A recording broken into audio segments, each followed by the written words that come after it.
नमस्कार दोस्तों, कक्षा 11 रसायन विज्ञान का पेपर हम आपके लिए लेके आ चुके हैं। पूर्णांक इसका 56 रहने वाला है और समय 2 घंटे 45 मिनट का रहेगा। केमिस्ट्री का ये पेपर है आपका।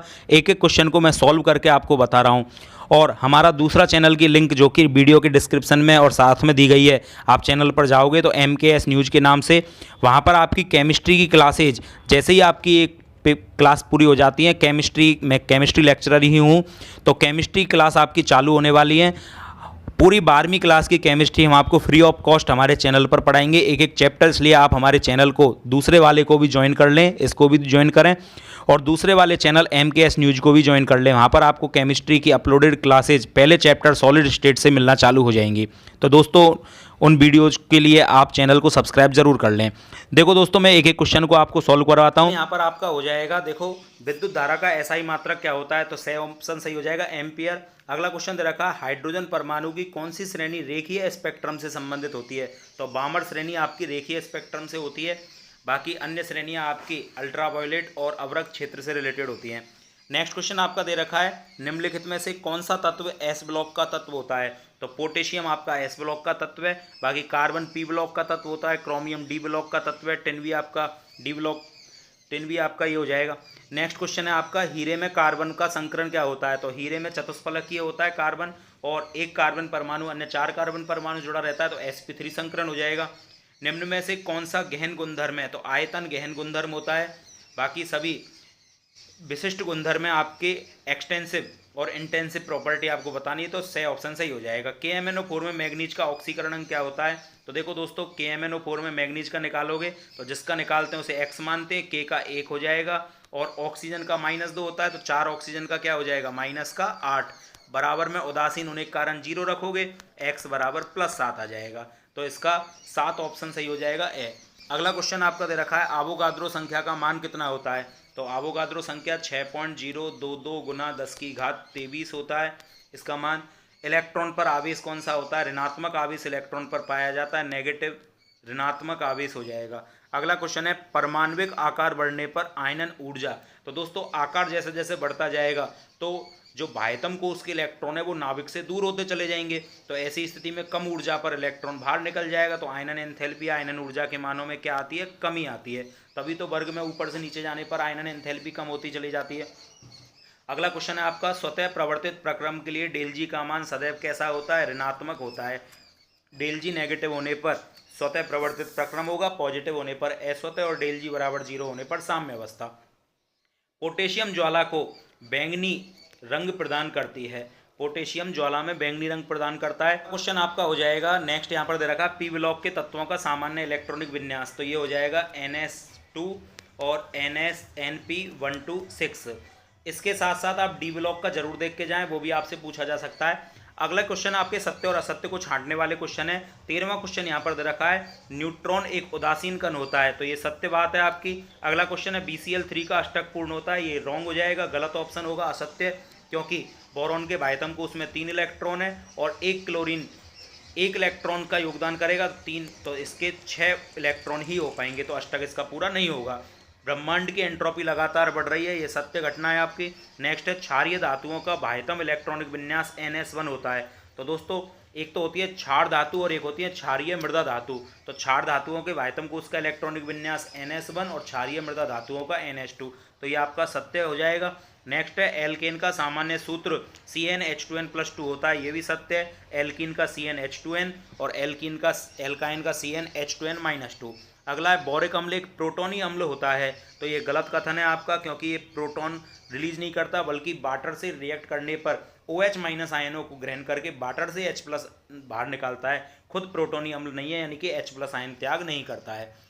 अगला क्वेश्चन देखते हैं हम यहाँ पर, अति लघुत्रात्मक टाइप के आपके क्वेश्चन यहाँ पर दे रखे हैं। पहला क्वेश्चन है, आयनन एंथैल्पी की परिभाषा बताइए, तो विलगित गैसीय परमाणु के बाह्यतम कोश से एक इलेक्ट्रॉन निकालने के लिए जो ऊर्जा दी जाती है उसे आयनन एंथैल्पी कहा जाता है। जालक ऊर्जा की परिभाषा आपसे पूछी गई है, तो जालक ऊर्जा का मतलब होता है कि किसी आयनिक यौगिक के एक मोल को तोड़ने के लिए या उससे आयन पूर्ण रूपेण आयन में बदलने के लिए जो ऊर्जा मुक्त होती है उसे जालक ऊर्जा के नाम से जाना जाता है। चक्रीय प्रक्रम में हेंस का नियम आपको बताना है। चक्रीय प्रक्रम के दौरान ऊर्जा नियत रहती है, एक पद में होने वाली अभिक्रिया या सभी पदों में होने वाली अभिक्रियाओं का योग बराबर होता है। वाटर ऑक्सीजन डिमांड को परिभाषित कीजिए। तो बीओडी क्या होता है आपका, जो जलीय जीव जंतु होते हैं ये जब प्रदूषण मतलब वाटर के अंदर जब कार्बनिक पदार्थ वगैरह मिल जाते हैं तो उनको अपघटित करने के लिए जो जीव जंतु होते हैं वो ऑक्सीजन को यूज में लेते हैं, तो ये वाटर ऑक्सीजन डिमांड होता है। जितना ज़्यादा पॉल्यूशन होगा उतनी ज़्यादा वाटर ऑक्सीजन डिमांड आपकी बढ़ जाएगी।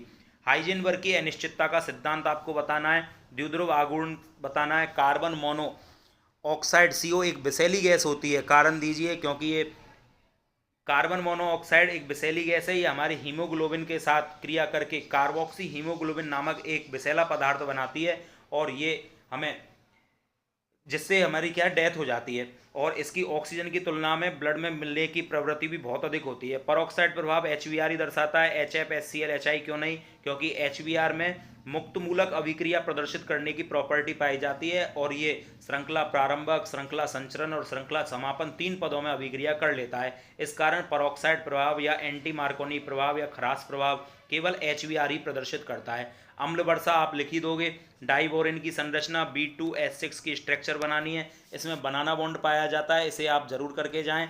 और इसके अलावा डाइबोरेन से आपका बोरेक्स मन का परीक्षण भी आपसे पूछा जा सकता है।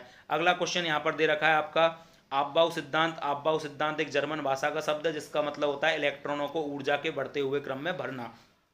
इसके अंतर्गत N+L का नियम आ जाता है, इसके अंतर्गत हुंड की अधिकतम बहुलकता का नियम आता है और पाउली का अपवर्जन सिद्धांत आता है।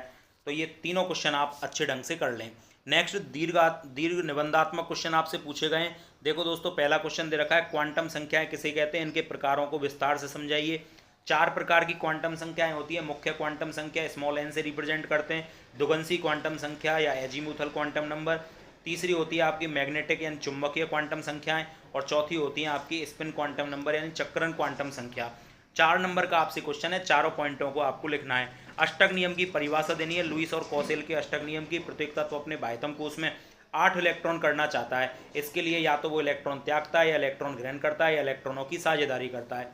संकरण किसे कहते हैं, लगभग समान ऊर्जा और भिन्न भिन्न आकृति के परमाणुीय कक्षक आपस में साझेदारी करते हैं और साझेदारी करने के बाद समान ऊर्जा और समान आकृति के संकृत कक्षकों का निर्माण करते हैं। इस घटना को संकरण कहा जाता है। sp3 संकरण, जब एक s और 3p कक्षक आपस में मिलकर एक s और 3p कक्षक आपस में मिलकर 4 नए sp3 संकृत कक्षकों का निर्माण करते हैं, sp3 संकरण कहते हैं। इसकी आकृति चतुष्फलकीय है, एक s और 2p मिल जाएंगे तो sp2 संकरण हो जाएगा और एक s और एक p मिल जाएंगे तो sp संकरण हो जाएगा। sp2 की आकृति आपकी क्या हो जाएगी, त्रिकोणीय समतल, और sp की रेखीय आकृति हो जाएगी। अगला क्वेश्चन है पाउली का नियम, N+L का नियम, अर्धपूरित पूर्णपूरित हुंड की अधिकतम बहुलकता का नियम। तो ये आपको समझा देने। पाउली ने कहा था एक कक्षक में अधिकतम 2 इलेक्ट्रॉन आ सकते हैं और दोनों का चक्रण हमेशा क्या होता है, विपरीत होता है। N+L का नियम है, जब परमाणुीय कक्षकों में इलेक्ट्रॉन भरे जाते हैं तो पहले N+L का मान जिसके लिए कम होता है उसमें इलेक्ट्रॉन भरे जाते हैं। यदि किन्हीं 2 परमाणुीय कक्षकों के लिए N+L का मान बराबर आता है तो इलेक्ट्रॉन फिर उसमें भरे जाते हैं जिसके लिए n का मान कम होता है, और n क्या होता है, मुख्य क्वांटम संख्या। अर्धपूरित और पूर्णपूरित कक्षक अन्य कक्षकों की तुलना में अधिक स्थायी होते हैं। इसका कारण क्या होता है कि ये एक ही और स्पिन करते हैं जिससे कि सभी कक्षक फिल हो जाते हैं, और दूसरा पूर्णपूरित कक्षक दोनों साइड रोटेशन हो जाता है, परमाणु उदासीन बन जाएगा। तो अर्धपूरित और पूर्णपूरित कक्षक अन्य कक्षकों की तुलना में अधिक स्थायी होते हैं। हुंड की अधिकतम बहुलकता का नियम, हुंड कहता है कि जब भी परमाणुीय कक्षकों में इलेक्ट्रॉन भरे जाते हैं तो पहले एक एक करके भरे जाते हैं, जब सभी एक ही दिशा में भर जाएंगे उसके बाद उनका युग्मन प्रारंभ हो जाता है। अगला है आधुनिक आवर्त सारणी का नियम बताना है आपको, मोजले की आवर्त सारणी को डिटेल में समझाना है, और फिर इसके बाद निम्न प्रश्नों के आंसर देने। CO2 का द्विध्रुव आघूर्ण 0 होता है क्योंकि यहाँ पर सदिशों का वेक्टर क्या हो जाते हैं, कैंसिल आउट हो जाते हैं। दूसरा अपचोपचयन अभिक्रिया, रेडॉक्स अभिक्रिया जिसमें ऑक्सीकरण अपचयन साथ साथ चलती है। सोडियम को मिट्टी के तेल में क्यों रखा जाता है, बहुत ज़्यादा रिएक्टिव होता है। बोरेक्स मन का परीक्षण, डाइबोरेन की मोस्ट इंपॉर्टेंट अभिक्रियाओं में से ये डी ब्लॉक के तत्वों की पहचान के लिए या संक्रमण धातुओं की पहचान के लिए परीक्षण किया जाता है। हरित रसायन, प्रदूषण को कम करने के लिए आजकल जिन तरीकों को उपयोग में लिया जा रहा है वो हरित रसायन के अंतर्गत आते हैं। जैसे एनर्जी के लिए हाइड्रोजन का यूज किया जाने लग गया है, कपड़ों की धुलाई के लिए पहला टेट्राक्लोरोएथीन का उपयोग किया जाता था, उसकी जगह अब CO2 और अपमार्जकों का उपयोग किया जाता है। तो 2 हरित रसायन, तो हरित रसायन एक तो हाइड्रोजन का उपयोग किया जाने लगा है एनर्जी के लिए, दूसरा निर्जल धुलाई के लिए CO2 प्लस अपमार्जकों का यूज में होने लग गया है। तीसरा एक और बता देता हूँ आपको कि पहले विरंजन क्रिया के लिए क्लोरीन का उपयोग किया जाता था जो खतरनाक होता है, लेकिन अब H2O2 हाइड्रोजन परऑक्साइड का उपयोग किया जाने लग गया है। तो इस तरह से ये पूरा पेपर आपका सॉल्व हो चुका है। कोई प्रश्न में आपको दिक्कत हो तो आप कमेंट बॉक्स में कमेंट करके बताएं। तो दोस्तों, चैनल पर पहली बार आए हो तो सब्सक्राइब करके बेल आइकन जरूर दबा दें। मिलते नए पेपर के साथ नई वीडियो में। जय हिंद।